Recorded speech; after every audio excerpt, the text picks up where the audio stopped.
Paodamna pauchesingi headlinesing miyamda paudamjari. Anouba case Lishing Maudraga Mariga Chahum Humdrami Toy Tengnabadagi India ki coronavirus case Lak Nifu Taret Henkre. Imphal dagi hankiba Minister James K. Sangma accident toukhre. Chief Minister N Biren COVID-19 test toukhre ngasi athengbada result khanglagani.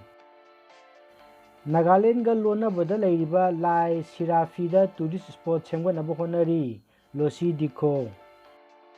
Lamboi Khonangkhongi COVID care center leiriba inmate singna khusu khulai piu social service tauge hairagli. Siren mayai lekadi ising lukhiba hakchang adu sina fangle. Rims amadi Jennings Hospital anigi manungda ama General Hospital oina thambiu IPSA. Airport Authority na khoigaiduna mangan khraba lawmisingi awabada mateng pangbiu. Moregi ICP bypass road mayada leiba yumsing Technopol DC na sidoknaba order tholakpa yaningdaba phongdokli. National Eligibility Cum Entrance Test 2020 ngasi mahiroi lakh 13 romna lebak sinba thungna pangthokkhre. Bisnupur Police Commando kupu amana SP tablet purakpa mioi ama fare. Tamil Nadu da ngasi NEET exam thagadabi nupi macha ama suicide tawraga leikhidre.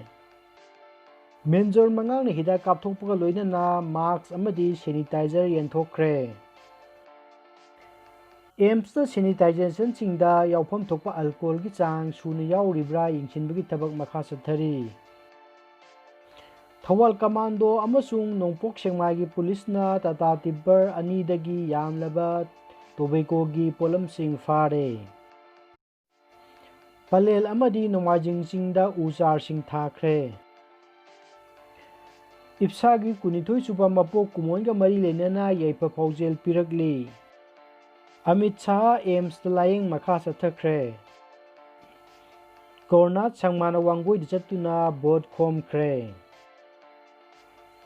Hayengi Rasifal 13/9/2020 Mes Sarang Naba Awaba Chokthaba Oi Kaya Afaba Yaude Breeze Afaba Oi Mithun Kaya Afaba Yaude Karkat Afaba Nungaiba Harauba Kaya Amba Afaba Oi Singha Chading Tawi Sel Tungde Kainya Afaba Oi Tulya Afaba Oi Bridge Afaba Oi Dhanu Chading Tawi Sel Tungde Makar Kaya Afaba Yaude Kumba Kaya Afaba Yaude Mina Afaba Nungaiba Harauba Tayamba Oi.